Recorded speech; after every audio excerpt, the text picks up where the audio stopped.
And we are back.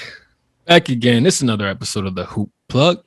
Yes, sir. And as always, rocking with you, it's your boy Firas. And I got with me my main man, Tyler. What's up, brother? How you doing today?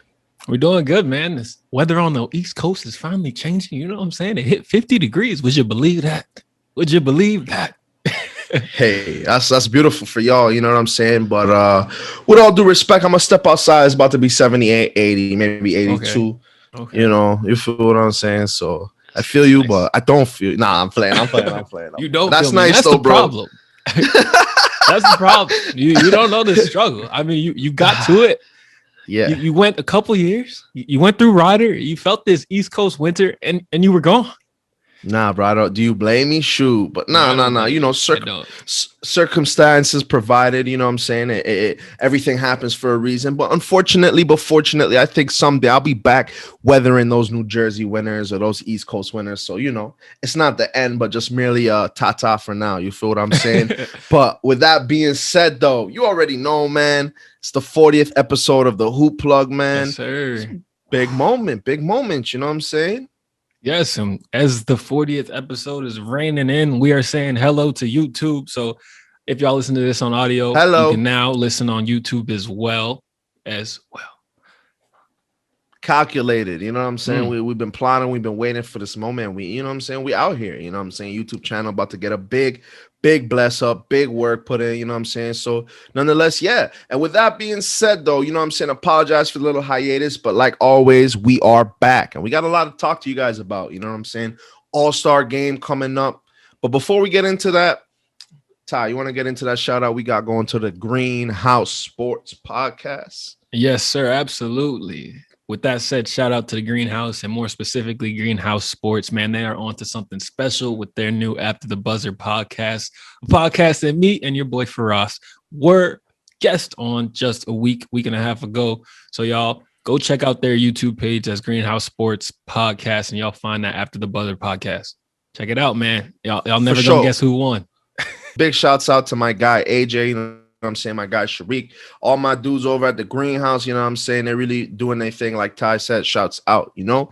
And without further ado, man, this all-star game, this all-star situation, man, a lot to talk about, man. You wanna get into it for us, Ty? Yeah, man, all-star weekend is coming up, man. We didn't think we were gonna have it, but I'm kind of happy we do it. The closer it gets, the more happy I am. They're squeezing all the events down into one day. No Rising Star game, but they're still having the 3-point shootout, still having the dunk contest, and of course the All-Star game. So the rosters came out last week, and now me and Firas are going to break it down. Who got snubbed and why? We're getting into all that right now. Firas, you want to get kicked off with the first player? Yeah, man. But before we even get into that, you know what I'm saying? Just real quick. Shouts out Devon Booker, man. Dude was snubbed. You know what I'm saying? The injury came his way. He took advantage of the opportunity. And nonetheless, man, shouts out. He deserved it. You know what I'm saying? So sometimes things just find their way to work out. He definitely deserved to be an all-star, and now he's going to be one. So glad that happened. But with that being said, though, man, first player on the list, man, over in ATL, you know what I'm saying? My guy, Ice Trey the gang, you know what I'm saying? Trey Young, he's been balling, man. He's been absolutely balling. You know what I'm saying? He's been leading this young Atlanta Hawks team to, you know, positive performances so far. You know, he's really coming into his own now in his third year in the league. Trey Young, man, like I said, the guy is doing his thing. I really think he deserved to be in the All-Star game, you know? Yeah, man, he's definitely putting up numbers, but this is the young prince of the flop. You know what I'm saying? Me and you talked about it a couple podcasts ago. He's a baller, but it's not leading in wins. And that style of basketball where he's just constantly trying to draw the foul is not so easy to watch. So I think that kind of hurt him when it came to getting those all-star nods. He's going to have to start working off the ball, a la Steph, running off pin downs, running off screens for that team to start winning basketball games. Right now, he's dominating the ball a little too much. So that's why I think he didn't get the nod. Makes sense. And like you said, at the end of the day, the biggest part about being an all-star for the most part is winning games. You know what I'm saying? And like you said, a lot of coaches, a lot of people complaining about that play style. And, you know, if you're not voted in, you know, the starting lineup, you're relying on the coaches to vote you in. And if you're making an enemy of the coaches, you know, it's going to be very difficult to see yourself there. So nonetheless, man, Trey Young, not his year, but don't get me wrong, he's not going to be a stranger to this event much longer. You know what I'm That's saying? facts. That is facts. All Now, right, with next that up being on that. said, Go you ahead. got it, bro. Next up on the list, you got it. Next up on this list, a young baller from New Orleans. Put the little accent on there. Brandon Ingram, another snub. What'd you make of this one? BI, man, BI, he's been balling, you know what I'm saying? But first thing I'm going to say is Western Conference is loaded. Western Conference is stacked, man. You know what I'm saying? They're not winning games, you know what I'm saying? Not that they're not winning games, but they're not in a position where they demand 2 all-stars. And let's keep it a buck. Zion is balling. You know what I'm saying? The dude he's doing everything I thought he was gonna do coming from Duke just a year and a half later. You feel what I'm saying? But my man, he's here. You know what I'm saying? And because this is the All-Star snubs, we're not gonna get too much into that. But with that being said, man, I think BI's only fault is that there's just other cats who are just balling way harder. You feel what I'm saying? So it's just sucks to suck, right? Hey, you couldn't have said it better, man. BA not making this All-Star game has very little to do with what he's doing on the court and just more to do with the other forwards in his conference. You got Bron, Luka, Kawhi, PG, and his own man, Zion. It's not only going to make it hard for him to get in this year, but for the next 5. Yeah, you said it. Now, I gotta get into this next one, man. This one, it's such a personal note for me for a couple of reasons. You know what I'm saying? I'm a fan of this player. I've always known this dude to be a bucket. You know what I'm saying? Not necessarily having his best year, but I think he's really come a long way in terms of completing out his game. You know what I'm saying? And the second reason why, this one kind of hits me a little sorely is it's the Spurs. You know what I'm saying? And I feel like the Spurs are constantly getting overlooked, man. That player is DeMar DeRozan, dog. Let's just get into it, man. The Spurs are the only team above 500 without an all-star. DeMar DeRozan is putting up 20 points a game. He's putting up 4 or 5 assists a game, 4 or 5 rebounds. The guy is really starting to add different parts of the NBA to his game. He's adding different things to his bag. You know what I'm saying? He's able to do a lot more. And if there's one thing you notice about DeMar DeRozan, man, and I said it earlier in the year, I was talking to Spurs fans. A lot of people don't see or didn't see him as a Spur because he takes plays off. He's not the hardest worker. But if you've noticed something about DeMar DeRozan this season, man, this is the hardest he's worked probably in his entire career, both ends of the floor. You know what I'm saying? Yeah. I think it's a shame. I think he should be on that team. It's just unfortunately you got other guys who, bigger star power, bigger teams, bigger markets, they kind of get a little more attention, Yeah, man, I'm with you 1,000%. San Antonio is home of the sleeper because it doesn't matter how good they are. Next season, they're going to get slept on again. It's crazy. They beat the Heatles, and then no one even expected them to go back to the finals. But DeMar is just doing what he's been doing for the last 8 years. That's averaging 20 for a winning basketball team. But this time it's with a career-high 7 assists and as the Spurs' unquestioned leader. The thing that's been slept on since he went from Toronto you said 7 assists? Career-high 7 assists, man. Yeah, I'm playing my mans. My dude is going. Bro, that's what I'm saying. He's doing a lot, adding a lot to this game. But continue, bro. No, yeah, that's the crazy part, right? You look at CP3, who was voted in 17 points per game and 8 assists, but DeMar is putting up 20 and 6 assists. Like it's not that far off I mean, you could argue that DeMar should have been there over CP3. I'm gonna argue it. I think he should have, for sure. I think the only thing that held him back is, like you said, is San Antonio, a small market. They don't get that respect. This is not Pop's old regime. They don't have Tim Duncan on the court. Now he's white man in the sidelines in a suit. So it's just not the same.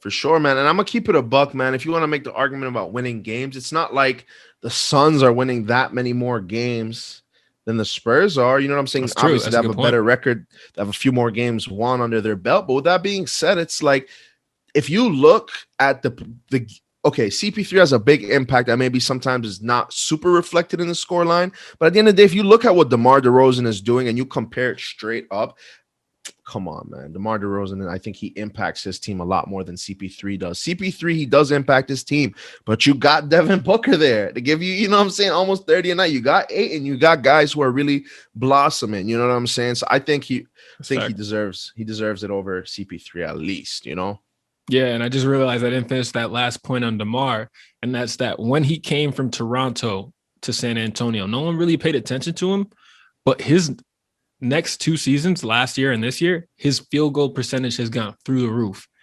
He's so efficient. His assists are through the roof as well. He's really perfected his game. No, he's not shooting threes and he's never going to be that guy, but he's mastered what he does well. And that's gone under the table. Yeah. Yeah. That's crazy, man. That's facts, though. That's facts. But with that being said, though, man, shouts out to DeMar DeRozan. I think he just got snubbed. There's no other way to look at it. But with that being said, next player on the list, man, over in Denver, Maha City, man, the Nuggets, like always, they shock us every year, With that being said, one of the main components of that team, my guy Jamal Murray, man. You already know Jamal Murray. He's balling. You know what I'm saying? He's putting up 21.6 points a game, 4.6 assists a game, 4 rebounds, shooting 48% from the field and 40% from three-point land. Dude is a baller, you know what I'm saying? But I will say this, though. He's been a lot more inconsistent than I thought he was going to be, given that playoff run that he had last year. You know what I'm saying? Yeah, this is not Jamal Murray of the bubble. That man did not come to play this year. And he's a victim of a slow start. And it's not the first year. It seems like every year he's on a slow start. It's always Jokic to look to carry this team in the first half. And it's happening again. And if you don't play in the first half, you're not going to get a February All-Star bid. That's just how it works. So I don't even look at this as a snub. He just wasn't good enough. Yeah, straight up. Next guy on that list, man, we got Darren Fox, and the Kings have surprised a lot of guys, a lot of teams, a lot of analysts, a lot of everybody this year. The Kings have been balling, man. Darren Fox, man, he's putting up 22.8 points a game, 7.2 assists while shooting 46% from the field. Man, and they're winning games, and for the competitive Western Conference, man, I think that speaks a lot, man. Yeah, and this one is definitely more of a snub in my eyes than Jamal Murray. Darren Fox has become one of those guys you wouldn't notice if you're not watching the actual Kings games. And I've watched them when they play the Knicks, but he's one of those guys that can now take over when he wants to. He can take over a quarter and go for 14 in the fourth. He can take over a quarter with his playmaking and get his other guys involved. But averaging career highs in points and assists, which is what he's doing, is not enough to get an all-star bid when you're not winning any games. You're That's right. Why he didn't make the team. Exactly. And I had said something about winning games. Well, not necessarily. They have an okay record. When I say, I mean, they're always in there. They're close. The dude has star power. Just needs a little bit more help. You know what I'm saying? So there's that. But with that being said, though, man, last guy on our list who, potentially deserves the all-star bid. My guy, SGA, Shai Gilgeous-Alexander, over in OKC. Bro, this man is snapping. This is one of the next superstars in the league. All right. Yep. Everyone, CP3 going to OKC, put him on the map. CP3 is gone now, and this man has only just taken the next step, averaging points up from 19 to 23, assist up from 3 to 6.5. This guy is balling. Again, they're winning. Not winning enough to be a top seed in the West, but they're winning, but not enough also to be an all-star. Man, yes and no. Because, to be honest, his numbers are alarming, dude. Like you said, this guy's going to be one of the next stars in the NBA. Guys putting up 23 points, 5 rebounds, 6 assists, shooting 51% from the field with 40% from three-point land. Yeah, that's cool. Guys, PER is 22%. That's OD. This dude is a star, bro. I'm sorry. Yeah, I mean, to an extent, I agree. You have to win games for sure. But sometimes, bro, I think you could lose 82 games. But if you're putting up numbers like that, I think you deserve a shot. I mean, again, it's a snub. Whatever, it is what it is. But, man, shouts out Shai. Shouts out the work that he's putting in over in OKC. He's giving those Thunder fans, shouts out Dilly Z's, something positive to look forward to. You feel what I'm saying? Yeah, man. He's another guy, like you said. I think he's right on that cusp. I just want to see what this OKC team does in the future. They got a lot of picks. They got everybody's picks. They got young talent on that roster. They're in prime position, man. I hope they capitalize on it. Yeah, for sure. All right, let me intro this next one. This is about to get a little tense. Things about to get a little tense. I'm gonna just give y'all a heads up like that. Okay, because we're talking about two powerhouse teams. Okay, East Coast, West Coast. Hold on, you're confusing the people. I said powerhouse. You're holding up the Chicago jersey. For us, why are you doing this to the fans? we are a powerhouse forever, dog. Come on, hold it down. I have something to comment on that, but I'm gonna let you finish. You know what I'm saying? Well, two powerhouse. I don't know if y'all saw it. Bleacher reported it. Knicks fans dancing in the streets. Because guess what? We're 500 again, bro. 34 games in, and we 500, bro. Stop playing with me. But the Bulls are also looking good. You know. Come on, man. You notice my energy came down because they're not as exciting as we are. Okay, it's the Mecca. It's the Garden. Oh God. Okay. Go So let me start off. So you had mentioned the stat. Yo, Ty, tell me how many times in the last 20 years y'all was above 500 at this point. That's not important right now, 2021. No, it's 4 times. So, but that's not important. You just told me that stat too. I'm using it against you, yo. Nah, but no cap though, no kizzy. You know what I'm saying? The Knicks, man. They're performing well. Who knew Julius Randle was going to turn to the next Sosa Randall Chamberlain? You know what I'm saying? This dude, Julius Randle, has been absolutely balling. Dog, I got to read his stats out for a second. You know what I'm saying? It's 23 points a game, 11 rebounds a game, 5.5 assists a game. He's leading the Knicks in all of those categories. You know what I'm saying? Wow. He's shooting all right from the field, man. Listen, Julius Randle is absolutely balling. Like Julius Randle is balling, right? I gotta give the shouts out. Everyone on the Knicks, you know what I'm saying? Derrick Rose, I think that was one of the best pickups of the year, one of the best signings of the year. You know, you got vets, you got rookies, you really got some guys starting to develop their play style, you know? But with that being said, man, some bright days in Chicago, you know what I'm saying? We spent some time sad, you know what I'm saying? We saw my man Derrick Rose year after year after year, knee injury, go out in his prime, you know what I'm saying? And we got a new star in Chicago. You feel what I'm saying? Derrick Rose days were nice, you know what I'm saying? But we got a new star in Chicago. I was about to say, don't disrespect them D Rose days. Hell no, no disrespectful. You know what I'm saying? But my guy Zack Levine, man, he has been an absolute problem this season. He's putting up 28.7 points a game, 5 rebounds, 5 assists with a steal. The dude can shoot lights out for the game anywhere in the gym. Let me not get too carried away, but you get what I'm trying to say. The guy is an absolute beast. And we got Lauri Markkanen, we got Kobe White, we got Wendell Carter, all guys drafted in the last 5 years who are really holding it down, all averaging above 12 points. You know what I'm saying? With Lauri averaging 19, Kobe putting up 15. Man, this Bulls team, we're really starting to develop. We're really starting to look good. We're starting to be where we need to be, man. And I'm not going to lie. Garrett Temple, he's been that veteran presence that has really No. I'm gonna listen. If you've been watching the Bulls games, Temple? If you've been watching the Bulls games, you would know what I'm talking about, man. Listen, Garrett Temple is a bum. You feel what I'm saying? Certified, bona fide. You feel what I'm saying? Until this season, the impact that he's made on this Chicago Bulls team, I'm gonna keep it a buck with you, man. They were losing games until he came into the starting lineup. You feel what I'm saying? The last 10 games where they're 7-3, guess how many games he started? 10. You know what I'm saying? So my whole point is this, bro. Yeah, he's a bum, but he's given this Bulls that much needed veteran presence that I guess they didn't have before. And then you got guys like Thaddeus Young, you know what I'm saying? Otto Porter Jr., who when he's hold on. I'm gonna let you finish. Hold on, finish. I got too excited. We're getting the tail of the tape. I didn't even set up the question right. So real quick, just to get the viewers up to speed, right? Me and Firas are gonna be debating right now if the 17 and 17 5th place Knicks or the 15 and 17 8th place Chicago Bulls have a better chance of making the playoffs. All right, that's it. Go ahead. Continue talking about Garrett Temple. Okay. That's disrespectful. So I'm gonna get into it right now. I'm gonna keep it a buck. We got Zack Levine, we got Julius Randle, right? We look at the two games. Which play style is a lot more sustainable? I don't think it's Julius. I'm asking you. I don't think Julius Randle is going to be putting up 23, 11, and 5 for much longer, dog. Okay, I'm thinking about the power forwards in the East that are going to be guarding him. I think he can. That's a tall order, man. Give me one. Tell me the guy.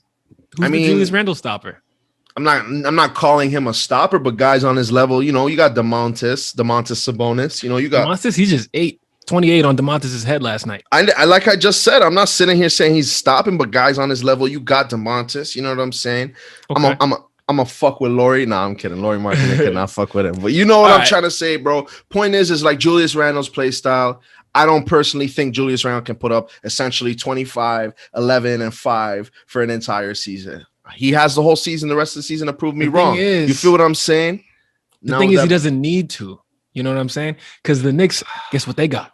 They got Tibbs. And guess what Tibbs comes with? They play defense. Yeah, some defense. Whole lot of defense they be playing up there in the garden. You know what I'm saying? Best opposing field goals are least. So teams are scoring the least against the Knicks rather than any other team in the league. And part of that has to do with the pace they play at.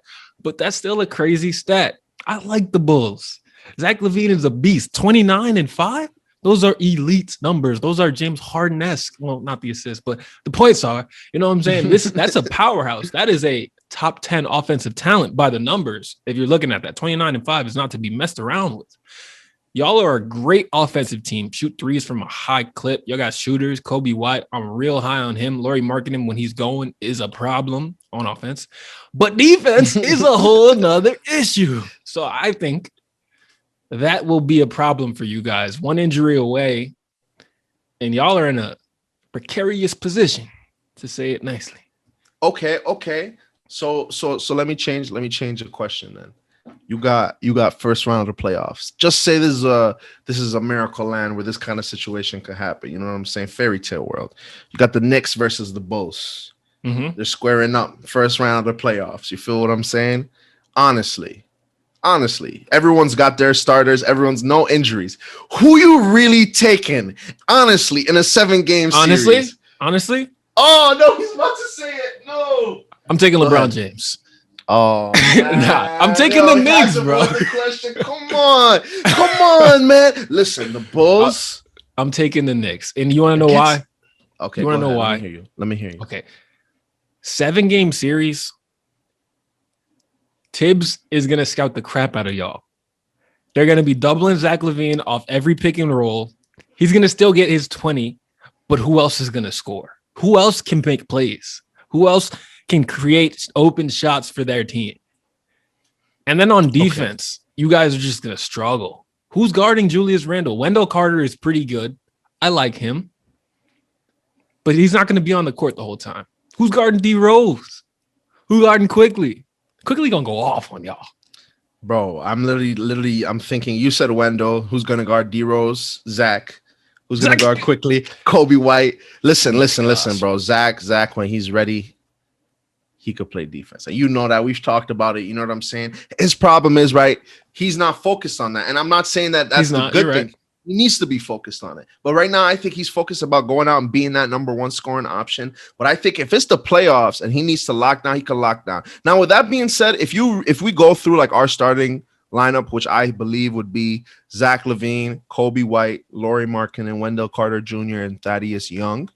For the most part, that's what I'm saying is start. I don't even know if I'd start.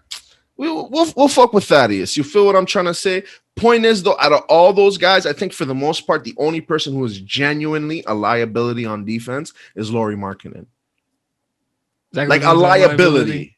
Genuinely. Like it's Thaddeus Young, we know he plays defense. Wendell Carter Jr., you said it. You know what? Zack Levine, we argued about it, but Laurie, I know for a fact he can't play defense. Now that being said, one thing, this isn't that unrealistic. We would be playing in the playoffs, but in the playing game. You know what I'm saying? That would be like a 7-8 seed. It would not be in like a first round matchup for sure. Yeah. Well, you get what I'm trying to say. For us. We're gonna have to agree to disagree. We're gonna have to agree to disagree. I think we're gonna have to keep it pushing for the sake of the podcast. But we'll have to revisit this another time. We can go all day. Now, with that being said, though, you know, even though I feel I'm right, we're not gonna touch on that. With that being said, keep this thing going, man. You already know we got some big buyouts. You know what I'm saying? The season is very much so underway. Big guys, big names, big stars who we've come accustomed to seeing balling out. We're on the bench right now, man. You want to get into it, my guy? I don't know. This might be a sign of the times, but we got some big man buyout candidates. Blake Griffin, Andre Drummond, Boogie Cousins. Boogie has already been bought out. The other two have been sat down, told to stay in place. No, I'm playing. But their teams are trying to move him now. And it's that new thing where the team sits you down, says you're not playing. We don't want to get you hurt. We don't want you to get hurt and us to not be able to trade you. So, man, do you think this is a sign of the times? These are all big men known to be all stars, actually. Is this a sign of the times? Is this the end of the big man? So, man, I think that's that's a very important topic. And I think it's such an interesting point that you bring up. Before I even get into that, man, can we just touch on the fact of how foul it is? You got guys who are ready to go, and instead of playing them, instead of trying to win games, you got them on the bench, worried about them getting injured or not, so you could get the max value. I mean, these are human beings at the end of the day there's a sport they love to play. You know what I'm saying? Yeah. And yeah, they're getting paid. You know, people are like, boo-hoo, cry them a river, whatever. But at the end of the day, this is foul, man. You got guys who can play, sitting on the bench, watch from the sidelines, all for what? Contractual issues, whatever. Now, with that being said, though, the topic you touched on, it is the end of the big man era, at least the big man that we used to know. You know what I'm saying? Boogie Cousins, he's one of my favorite players of all time. 5 years ago, even, 10 to 5 years ago, definitely 10 years ago. My point is, even as recent as 5 years ago, you could rely on Boogie for 26 and 13. You know what I'm saying? Like, the guy was absolutely a problem. Blake Griffin, similar numbers. Andre Drummond, he was going to give you 20 and 25 sometimes. You know what I'm saying? So with that being said, the NBA has definitely shifted away from ground and pound big men, more back to the basket type of big men. But people like, for example, Blake Griffin, I think he's really developed his game to a point where he can play in today's NBA. Andre Drummond, at the end of the day, he's going to give you boards. But it's really, the question is his offensive game, how much of a liability he is on that end. But again, if he's giving you 20 rebounds a game and defense, sometimes you have to give that up, And with Boogie's just been injured. But the point that I'm making is this next gen big man is a slim, slender type who could spread the floor, shoot the three, run the floor as well. I think that big, oversized big man, like you said, is starting to it's seen its best days, right?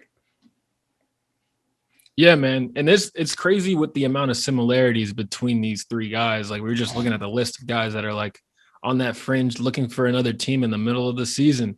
Blake, Andre, Boogie, all guys that in their younger days relied on athleticism. We know Blake was junking out the gym. Andre dunking everything, and Boogie, just a beast. All around beast. Monster. But these guys are also, in the last years, have changed their game dramatically to try to keep up with the league, all trying to add some finesse. Andre trying to shoot threes. That hasn't been working, but he's really become more of a playmaker from that low block. Blake Griffin completely changed his game. He's going tween step backs and threes in Detroit. And Facts. Boogie, he came into the league with that skill, but he's refined it and made it even better over the last 3 years. But now they all have this same glaring weakness, and that's when they switch onto a small guy on the perimeter, they're lost. None of these guys can guard a guard. That sounds so weird to say. Guard a guard on a switch, though. And in the playoffs, bro, it's not even guard a guard on the switch. It's like can't even stay in front of a guard on a switch. Yeah, can't force him to the right side to get to help. Can't prevent him from shooting a three. And that's a problem, especially when you talk about a playoff matchup where you're going to be targeted. You're on the court, you are a target. Either of these guys would be targets. So, it is partially a sign of the time, but for the ADs of the world, the Christian Woods to a degree that can actually guard these smaller, quicker guards. I mean, shouts out Julius Randle. Shouts out Julius Randle, yeah. But not for real, though. You're right. There's still a spot for that type of big man, though. That's all. Most definitely, man. And again, you hate to see it, man. These are guys who, transcended the game in their own different ways. Blake Griffin, like we all know, was a bona fide star on a great team. You know what I'm saying? Boogie was, in my opinion, at both of their primes was better. Just Boogie played on a worse team the entire time. But we're not going to get into that. Nonetheless, though, special guys, guys who definitely have made their impact in the NBA, and you hate to see them go out, if they go out this way so ungraciously. But, sometimes NBA is a business, and sometimes, it is what it is. That's how it ends up being, Yeah, man. All right. On to this next topic. All right. I know y'all have heard Texas has been frozen, to put it in simple terms. I mean, this is just a place that's not prepared. It's like if the VI was to be hit with snow for the next 5 days, just randomly. They would not be prepared. All the roads would be frozen. Pipes would be frozen. People don't even have windows on their houses out there. Y'all would just be deep in it. No, we got windows, but you know what I'm saying. You know what I'm saying. I'm not trying to gun y'all. It's just a Caribbean thing. Like you live by the ocean. You sometimes you have the houses like they're open houses where you can get that breeze and keep stuff cool. Vibes for sure. But nah, bro, you're right though. Like it's a situation where you got a whole. I mean, Texas is the size of some countries, right? Whole countries essentially infrastructure going down all in one night in one fell sweep, you know, and that's a scary sight. I got a lot of friends in Texas, man. No water, roads frozen over, no power, no heat, hella Domino's trips. You know what I'm saying? Like it was slow, man. I heard it was really bad out there. Yeah, and you touched on it. Thankfully, things have been turning for the better as of late. But there was one criminal, one Grinch throughout this whole process down in Texas, and that was none other than Cowboys owner Jerry Jones. This man has been profiting while Texas freezes. Okay, Jerry Jones giving us another reason to hate the Cowboys. Mom, turn this on if you're listening. She is my mom. Shouts out to my mom, a Houston native, big Cowboys fan. One time she made me put on a Cowboys jersey after they beat the Giants. I call that an abuse of motherly powers, but stories for another day. Love you, Mom. Okay. But look. That's funny, man. Facts. What this man Jerry has done is he owns, I think it's a gas and heating company, right? An essential business during a freaking frozen Texas. I don't know what to call it, but definitely an essential business at a time like that. Exactly. Nonetheless. And what that company did is skyrocketed prices for heating, for central air, all that in the midst of this, forcing people in homes to pay premium prices, super premium prices to just heat their own houses. Shame on you, Jerry. How could you? Profiting off the people of Texas like this. Yeah, man, Jerry, we not really vibes with you, man. You giving all the Jerrys in the world a bad name. You know, shouts out my boy Tom and Jerry from Tom and Jerry. You feel what I'm saying? But it's cool as Jerry.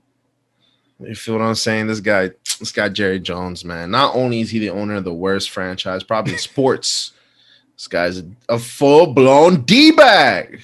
What can you do, though? You know what I'm saying? All I know is guys like Jerry Jones, the Jeff Bezos of the world, you know what I'm saying? They're going to stay getting richer while the world suffers. And that's just, you know what, unfortunate circumstances. That's just how it is.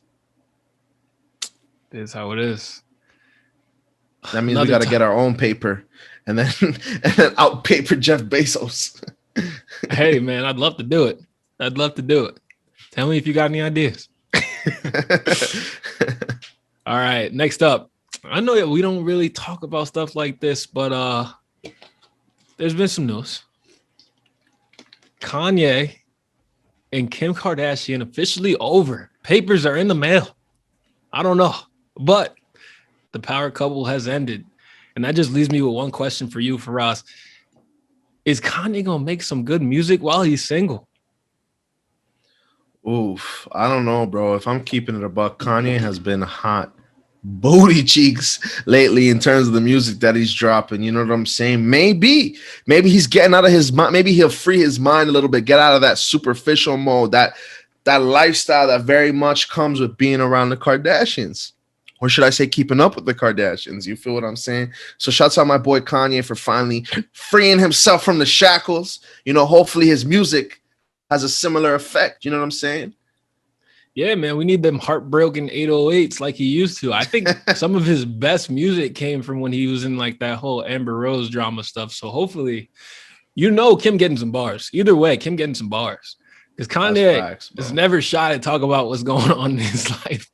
There's no one that's off limits. He'd probably make a diss track to his son. Like, I wouldn't put the past him. Yo, I'm dead. Kanye is actually, you know, a psychopath. What can you say? You know what I'm saying? Dude is borderline crazy. Yo, speaking of Kim K, bro, I got a shouts out Spider Cuz. Or Janet Jackson, Kim Kardashian. What? He said Kim Kardashian. Yo, what you said? Nah, I'm dead. That dude, no, but I had to show it to you. Y'all never seen Spider Cuz? I haven't heard of that myself. I'm not gonna lie. I've seen him before, actually. but I don't know too much. Either way, I thought it was hilarious. He's out here asking. He said Janet Jackson or Kim Kardashian. Dude said Kim Kardashian. He said Kim Kardashian. I mean, it feels like the right answer, but I don't know. Maybe it's something he knows that I don't. You know what I'm saying? I don't know. All right, y'all. I think that's gonna do it. Another episode of the Hoop Plug in the books for us. Let them know where to put that flavor. Yes, sir. And as always, you know what I'm saying? Thank you guys real quick before we get into the flavor. Just want to thank you guys for rocking with us. You know what I'm saying? Episode 40 is a big milestone. You know, we appreciate all the support, all the love we've been getting over this, 2 years or change or wherever we're at in this place. You know what I'm saying? So shouts out to y'all. And don't forget, put some flavor in your ear. Peace.